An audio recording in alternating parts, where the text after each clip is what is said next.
Evangelho de Lucas 15, de 1 a 3, de 11 a 32. Naquele tempo, os publicanos e pecadores aproximaram-se de Jesus para o escutar. Os fariseus, porém, os mestres da lei, criticavam Jesus. Este homem acolhe os pecadores e faz refeição com eles. Então Jesus contou-lhes esta parábola. Um homem tinha 2 filhos. O filho mais novo disse ao pai: Pai, me dá parte da herança que me cabe. O pai dividiu os bens entre eles.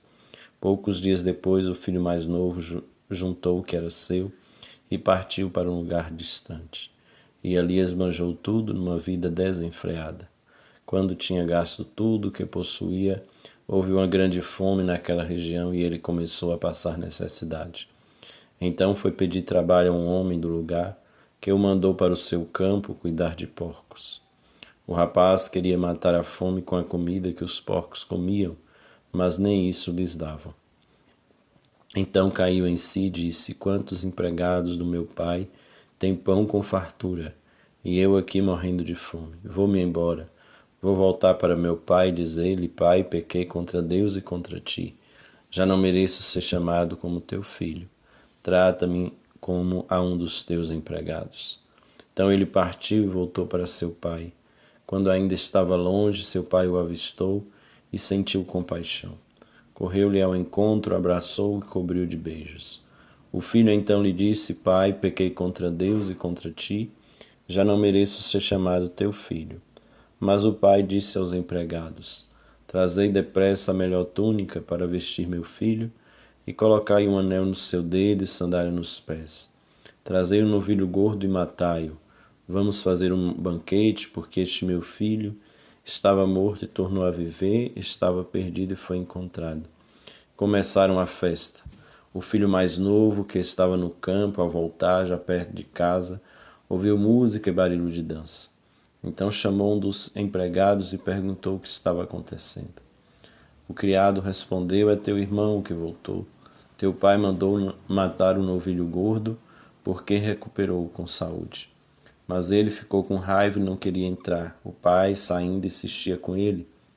Ele, porém, respondeu: Eu trabalho para ti há tantos anos, jamais desobedeci a qualquer ordem tua, e tu nunca me destes um cabrito para eu festejar com meus amigos.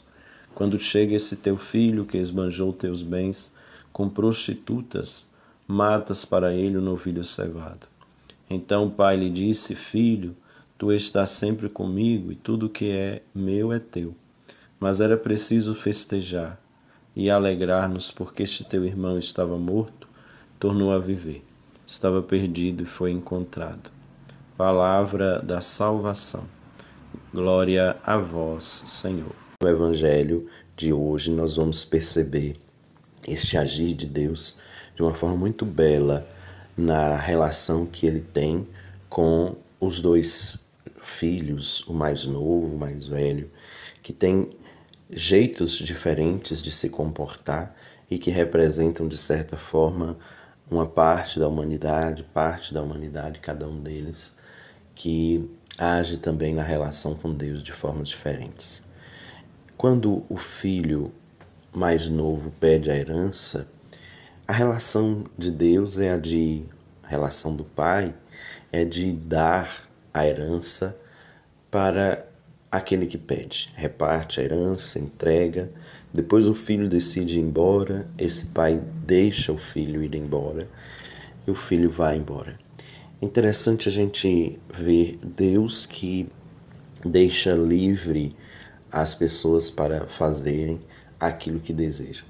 E esta liberdade que este pai dá é certamente motivada pelo fato de que ele já fez tudo aquilo que tinha que ser feito para poder educar o filho no caminho do bem. Então ele pode deixar o filho livre porque ele deu ao filho aquilo que era necessário.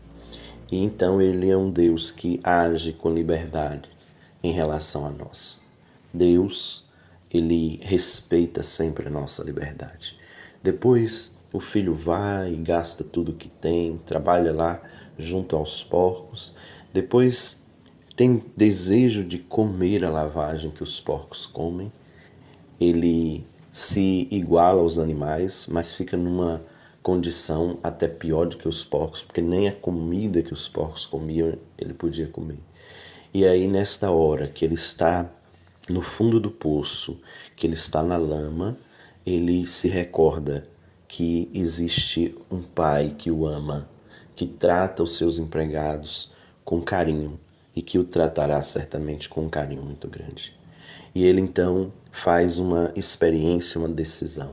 Ele, a partir da experiência que ele faz com o pai, da lembrança que ele tem do pai, ele faz a experiência de voltar.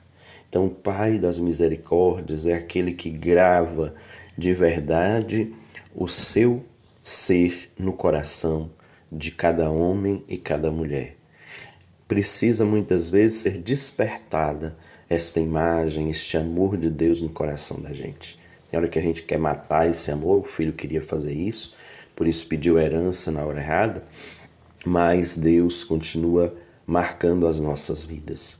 E Ele tem essa sua imagem, esse seu amor despertado. Às vezes precisa ser um momento de dor, de sofrimento, para poder despertar isso. Que nós tenhamos a coragem de despertar o amor de Deus que está em nós, sem precisar passar por grandes dificuldades, por momentos trágicos, mas que este amor seja sentido e experimentado por nós no agora das nossas vidas, na nossa existência, no nosso dia de hoje. E depois, o Pai das Misericórdias é aquele que acolhe como a pessoa é, deixando ela falar aquilo que é necessário. O filho tem a oportunidade de dizer ao pai: Pai, pequei contra Deus e contra ti. Ele tinha pecado. Não mereço ser chamado filho de Deus, teu filho. Ele não merece, porque ninguém merece ser chamado filho de Deus. Mas o pai não deixa ele dizer: trata-me como dos teus empregados, porque o Pai das Misericórdias, ele trata a gente sempre como filho e filha, nunca como empregado, mas sim como filho e filha. E ele então acolhe, faz festa, é o Deus que se alegra com a volta daquele que errou, que se arrependeu de verdade e que está desejoso de continuar a caminhar. Mas mesmo assim, ele deixa livre aquele que volta, porque ele coloca sandália nos pés para dizer: olha, se você quiser ir embora, a porta está aberta novamente, porque eu não quero prender ninguém. Você deve estar aqui livre. Na relação com Deus, nós devemos estar livres. Diferente daquilo que acontece com o filho mais velho, porque o filho mais velho ele está com o pai o tempo inteiro, mas ele não deixou a imagem verdadeira do pai ser gravada no seu coração, porque ele estava lá, ele estava sempre junto do pai, mas ele não experimentava o pai do jeito que ele é.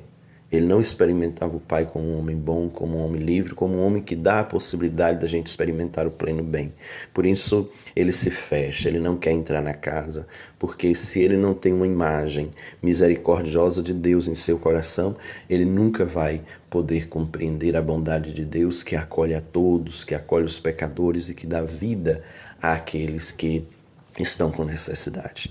Que nós despertemos sempre em nós a imagem deste Deus que é misericordioso. Não do Deus que fecha as portas, mas do Deus que abre a porta do seu coração para acolher a cada um de nós. E que nós entremos na festa para sempre festejar a alegria de Deus, que é a alegria de ver os seus filhos e filhas no caminho do bem. Que abramos a porta do nosso coração para o Pai das Misericórdias entrar e que abramos as portas do nosso coração para acolher aqueles que se achegam até nós. Amém.